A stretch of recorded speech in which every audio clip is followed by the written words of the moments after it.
So I'm going to talk about best LinkedIn practices for students for UCSC, Silicon Valley Extension. They've changed their name sometimes over the years, and sometimes it doesn't quite roll off the tongue the way it should. I used to do this presentation for international students at Extension, and this time we opened it up to everybody. But I assume and hope there will be a good percentage of the international students here. So moving along here, just a little bit about me. I've been an international traveler, an international student.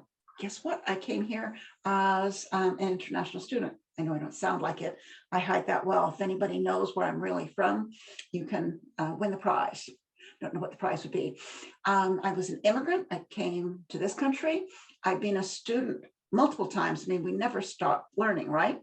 I've been a teacher, once a teacher, always a teacher. I've been a theater director, and I used to make people look good on the stage, and now I make them look good on the stage of LinkedIn. I've been a program manager. I've been an executive. Oh, I've been unemployed. Isn't that the state of life for many of us? I've been a volunteer.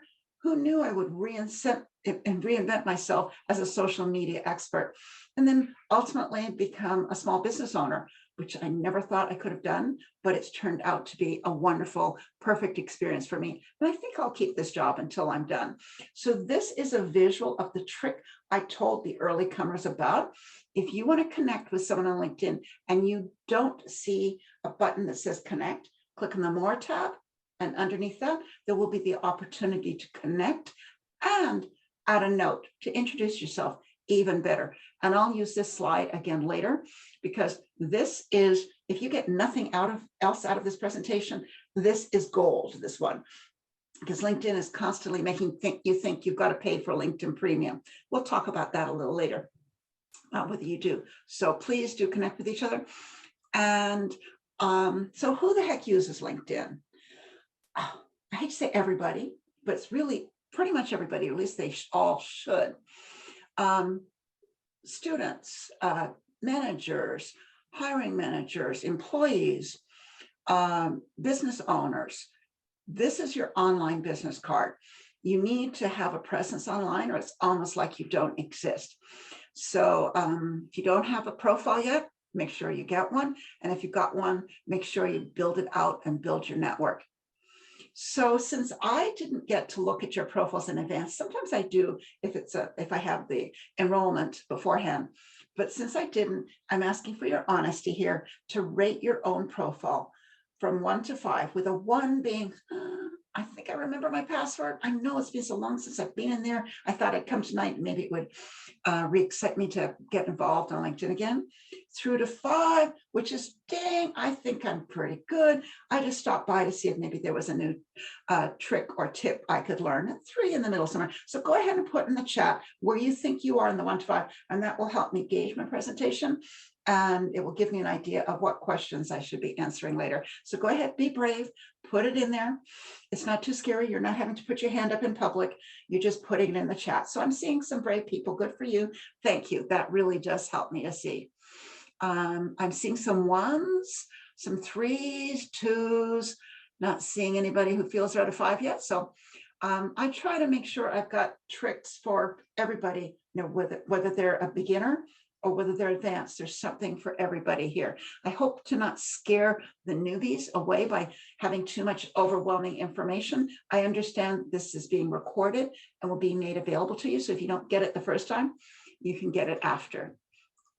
So I'm going to talk about creating a great LinkedIn profile, attracting attention, because that's what we want, right? Attention that might give us a chance for a new job. The power of connecting.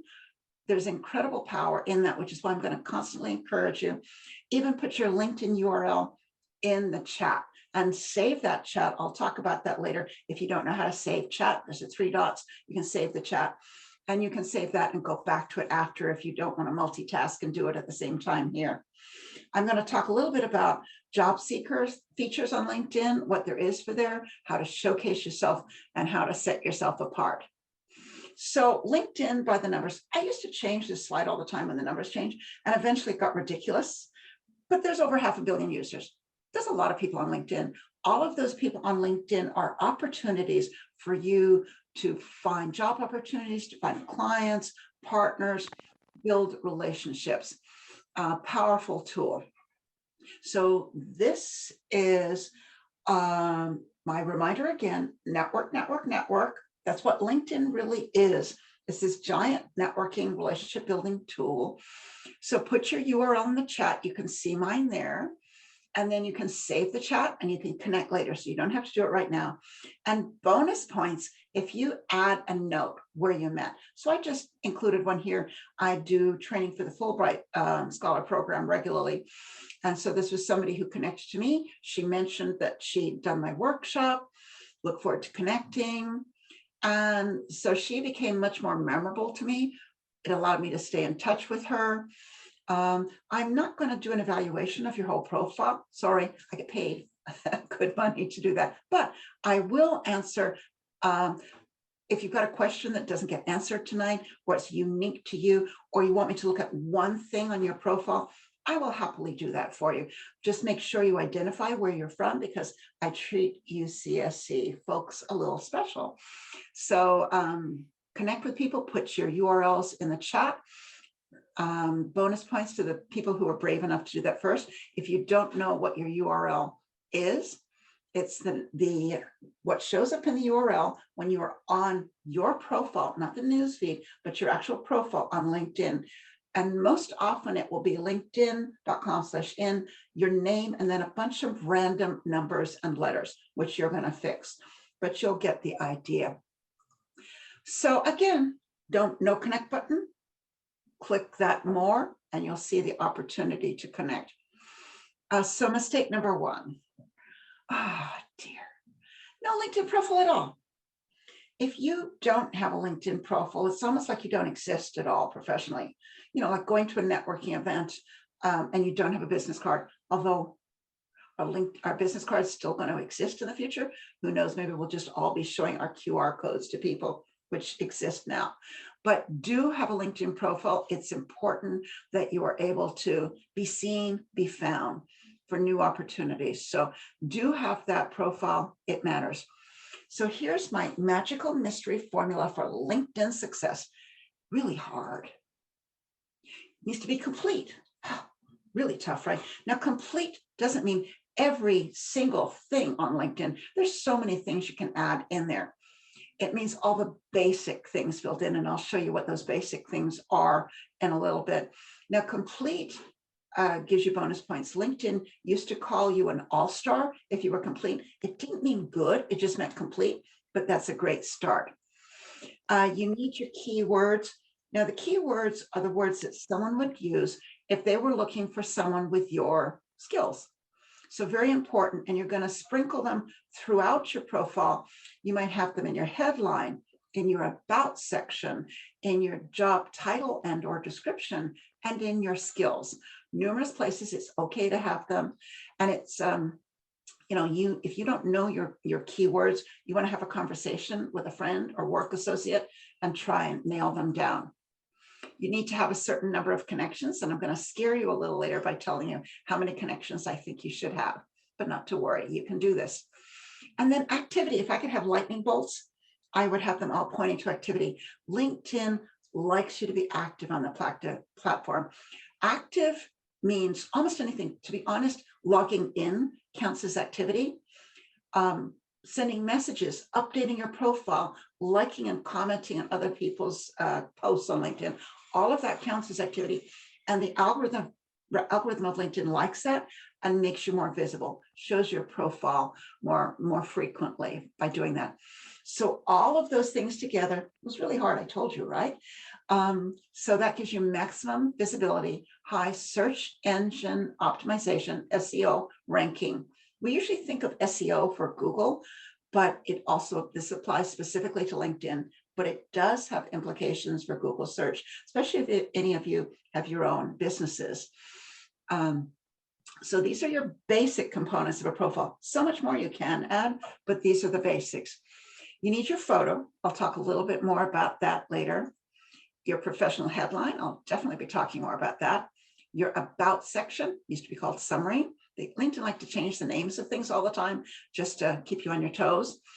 Your job history, your education, your skills, your contact information. There's a place at the top of your profile that says contact. And I can't tell you how many people I work with that have forgotten that they've got an old web address or an old email there. So do make sure you check that. And then again, I'm going to keep mentioning connections. It's all about connections.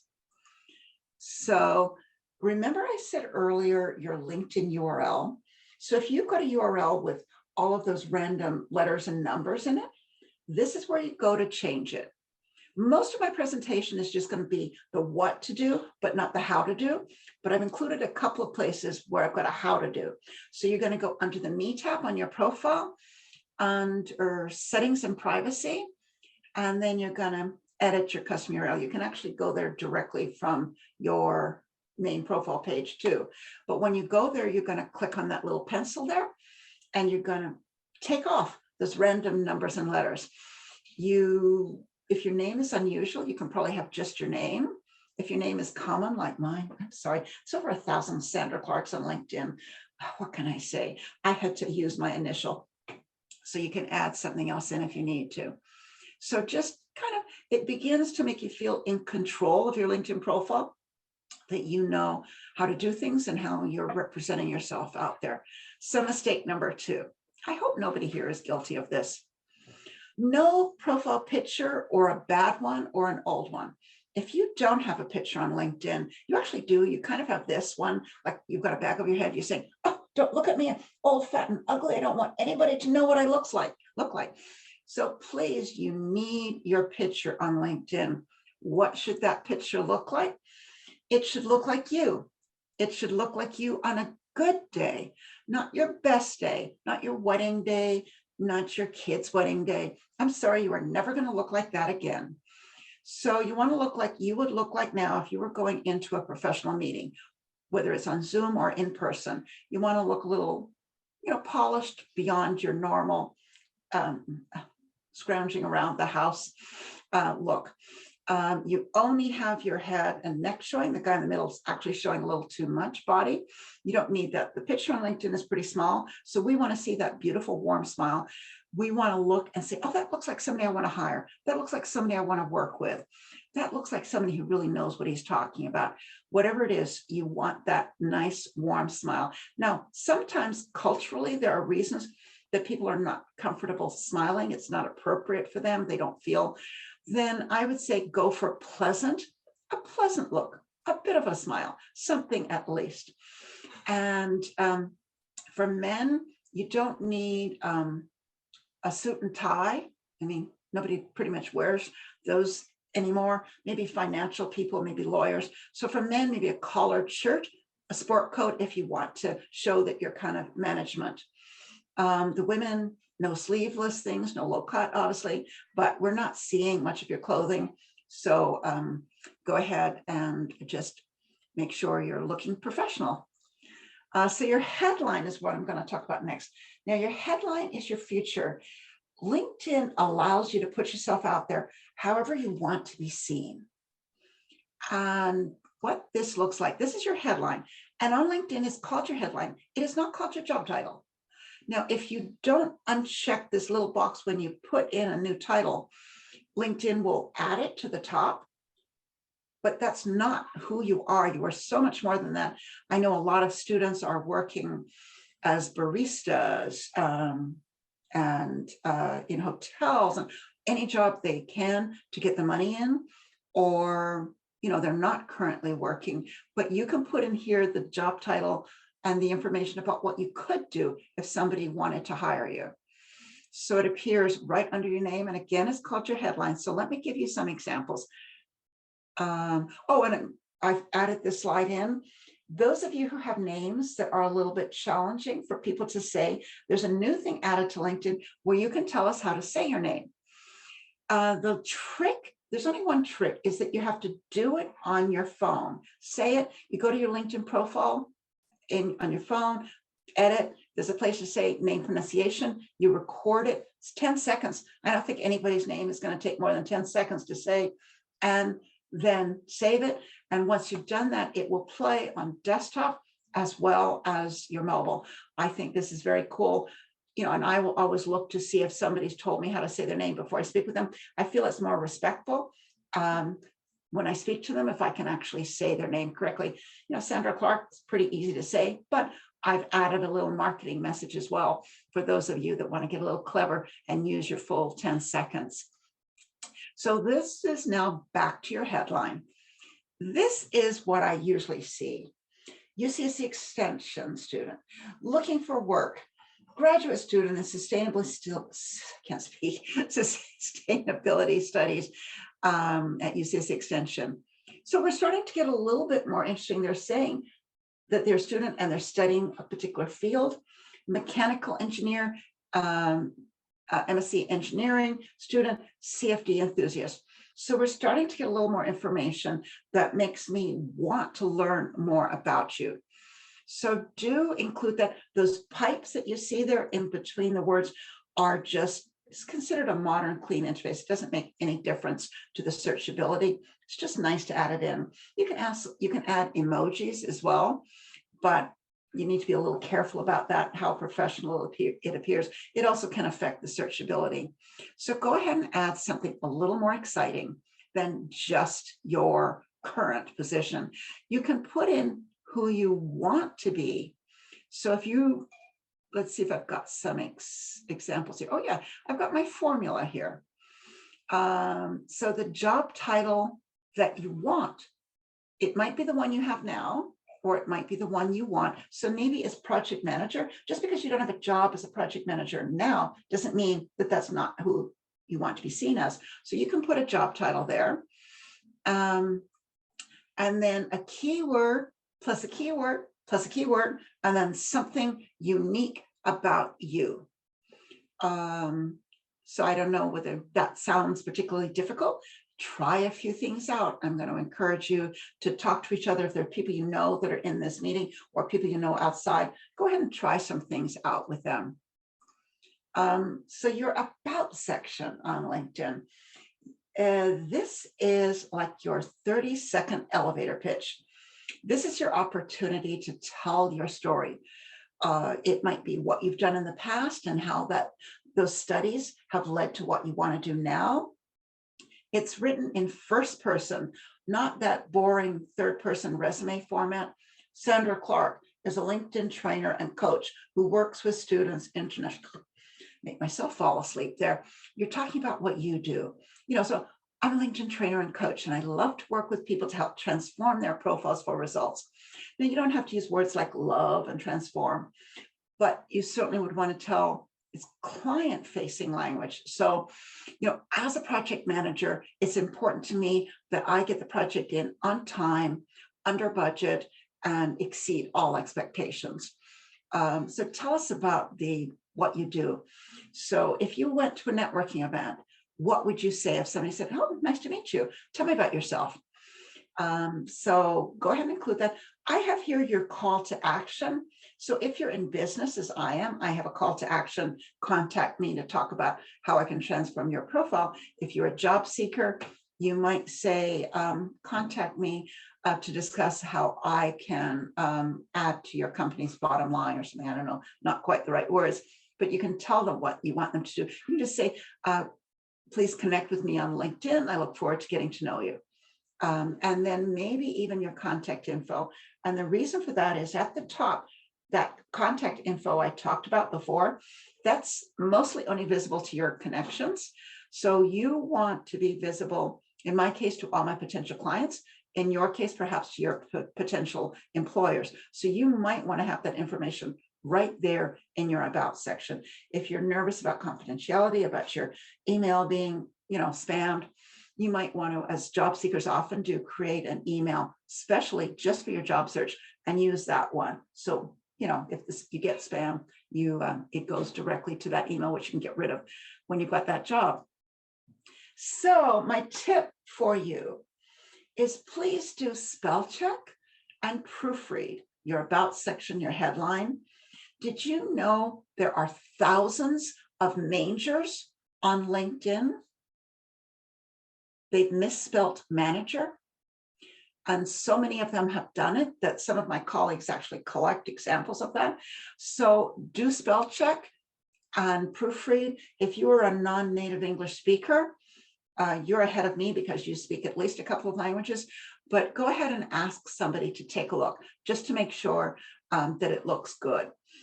So I strongly encourage you to do that. And even if you're not a non-native English speaker, I work with a lot of really smart Silicon Valley professionals. And it sometimes seems the smarter you are, the more likely you are to be dyslexic.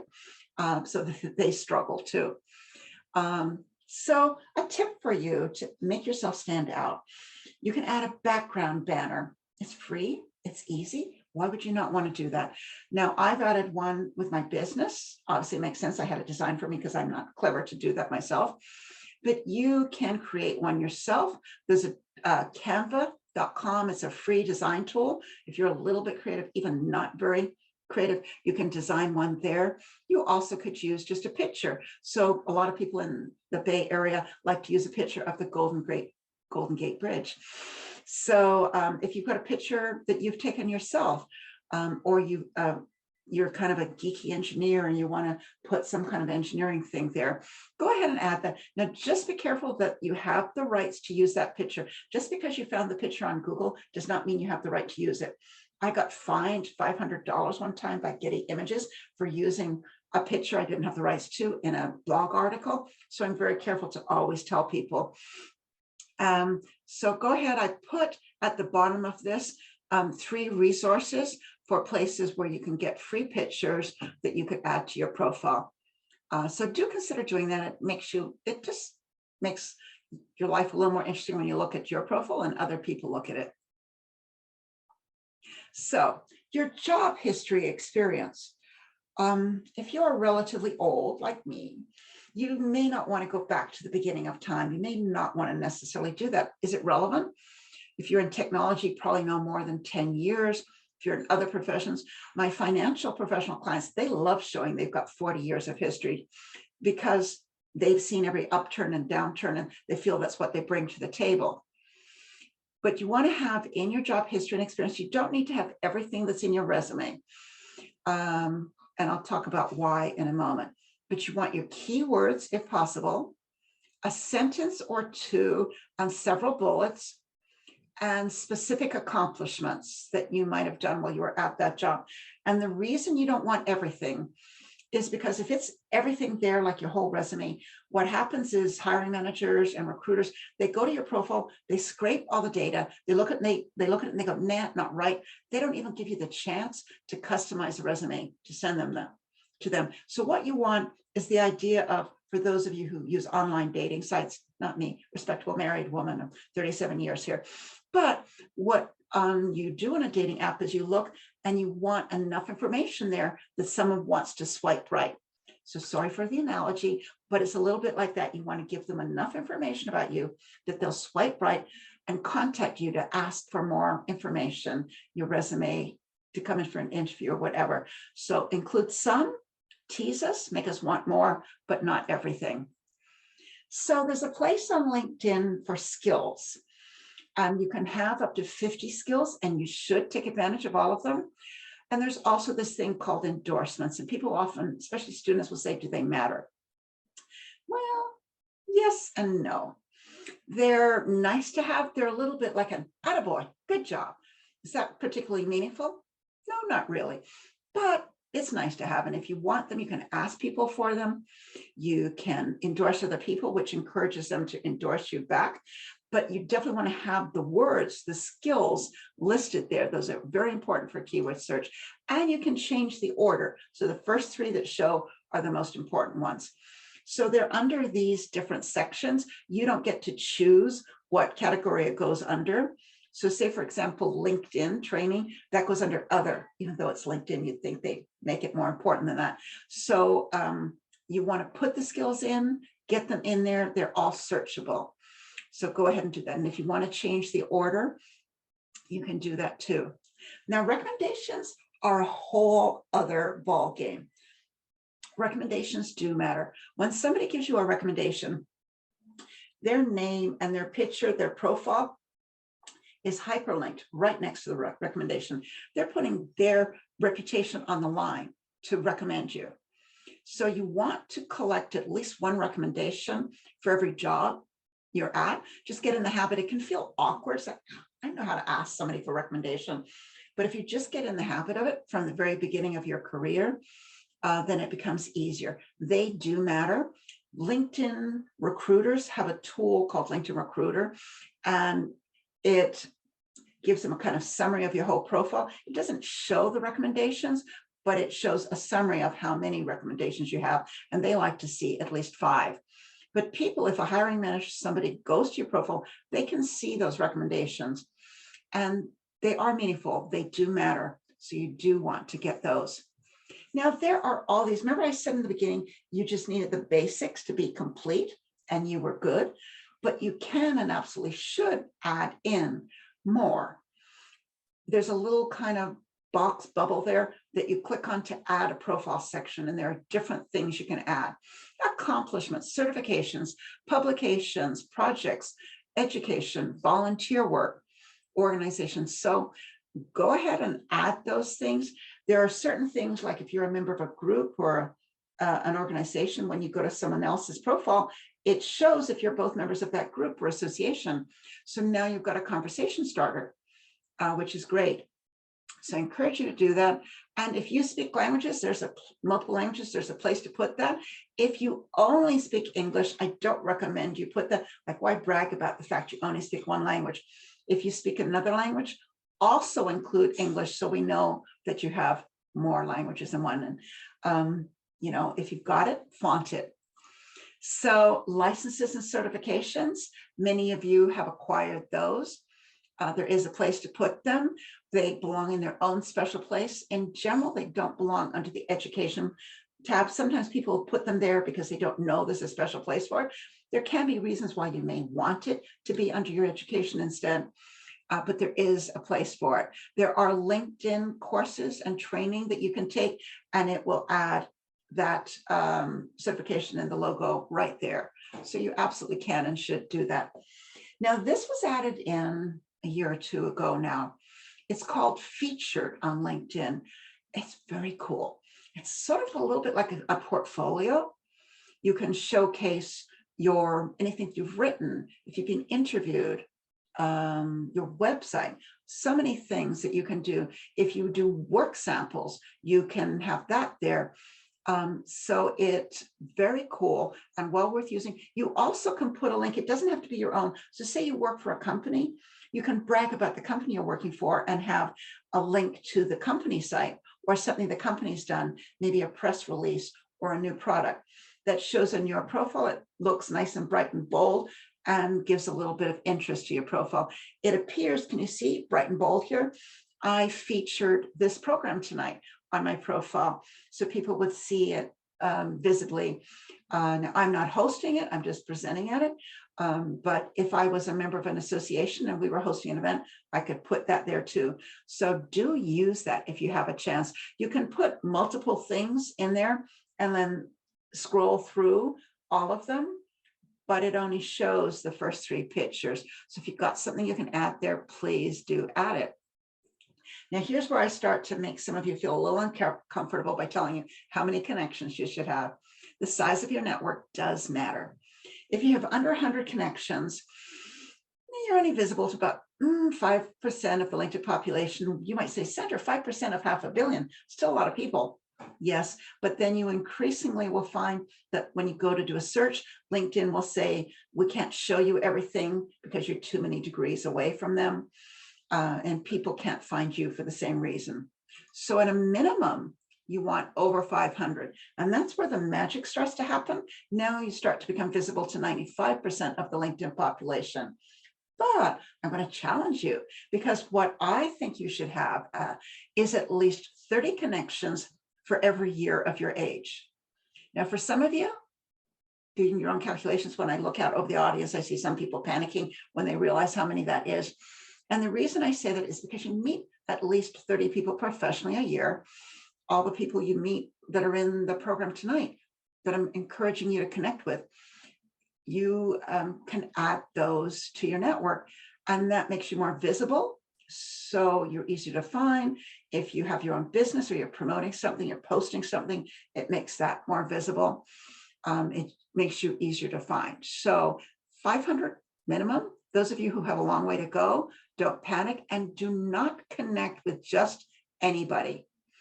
I recommend you connect to people you know, people you'd like to know, and people who know people you'd like to know. So if somebody asks you to connect, you look at their profile and it doesn't look like they're, a lot of times you get things and they're just obviously going to try and sell you something, just delete them. But if it looks like they're respectable, professional, somebody worth connecting with, even if you think, well, gee, they're in Massachusetts, why would I want to connect with an engineer in Massachusetts? You know, that person has connections that might be here. So you never know who they're connected with. So take a look, be a little more open. Don't connect wildly. It used to be called being a lion, L-I-O-N, like roar, the animal. It's called a LinkedIn open networker, and it means you connect to anybody. And I do not recommend that. It contaminates your network because people think, well, if you're connected, they must be okay, and they're not. But do connect more widely. Finding jobs on LinkedIn. Who doesn't? I'm guessing a few of you are job seekers. There are so many jobs on LinkedIn, thousands and thousands in every category, but you're competing against a lot of people too. So how do you stand out? There are lots of ways to do that by using all the things that I've been talking about beforehand. Now, there's also this thing that was added in. LinkedIn did a lot of things the last year or two to help job seekers because they knew that during the pandemic, it was tough for a lot of people. So they genuinely added a lot of good stuff. Some of it I don't like as much. You can, now what it shows, you can always show privately that you're open to work, and then only recruiters with the recruiter tool can see that. But you now have the ability to say to everybody that you're open to work. I would say whether using this, it depends. I'm not a big fan of it, especially if you're management level or above. I feel it looks a little too hungry. I like that to be mentioned a little more subtly in your about section or your work section, where you say, looking for the right opportunity as a mechanical engineer in, and you put that there. But it is available to you. And if you are a student about to start looking for work, that could be appropriate for you because, you know, you might have in your headline, you know, graduating with my certificate in May of 2022, looking, you know, and you might want to put that out there, so you absolutely can. Now, these are a couple of things that I do think are very cool that they've added for job seekers. It's under your profile, under the jobs tab on the left-hand side. Interview prep, very cool. What it allows you to do is say, like, the kind of questions that might be asked if you were applying for a job. And it gives you all those standard questions. You know, where do you see yourself in 5 years? What's your past experience? All those things. And it allows you, you can either write an answer. I don't think that's very valuable, but it allows you to record your answer. And if you record yourself giving the answer to that question, LinkedIn give you some basic things like how fast you're speaking, how many uhs and ums, and then the length of your answer. And you can also share that answer, that recording, with a trusted friend or advisor. It's not public, nobody else sees it unless you choose to share it, but it's great because a lot of times we don't have a chance to practice interviewing. So this is great. I strongly encourage you to try that. If you get nervous about interviewing, am I the only one that gets nervous about interviewing? I strongly encourage you to try that. Resume builder, if you're comfortable building resumes on using Word, maybe not, but it is kind of cool. When you go to it, it takes your basic LinkedIn profile and then allows you to customize it. Don't panic, it's not changing your profile. It's just creating a new resume. And you can do multiple resumes, starting with that as the base. So pretty cool. And job seeker guidance, it will help give you advice on how to improve your profile, how to improve your resume. It's pretty cool. They genuinely have tried to be pretty helpful. So 70% of jobs we get through networking. Now, the old days, before your time, not before my time, we used to get jobs through the people we knew, talking to people. Now we still largely get jobs through the people we know. It's just LinkedIn makes that easier. The person we used to go to school with, the person we used to work with, reconnecting with them, and they say, oh, we're hiring like crazy here. Are you interested? And this is a great opportunity. So the more you connect with people and send messages to them, I don't recommend necessarily saying, hey, Joe, you got any job openings? I need a job. Too hungry, doesn't go over well. But if you were to write to Joe and say, hey, Joe, I see you just got a new job at such and such company. What's the environment there like? Do you see them opening up more opportunities in the future? Start a conversation. Don't go just like those salespeople who send you a connection request and immediately try to sell you something. Don't do that either with your requests for job openings. Now, premium or not, I think you'll like this answer. In general, my answer is no. You do not need LinkedIn Premium. LinkedIn will keep pushing it on you and telling you you need it, but that's their business. Why not? But most of the time you don't.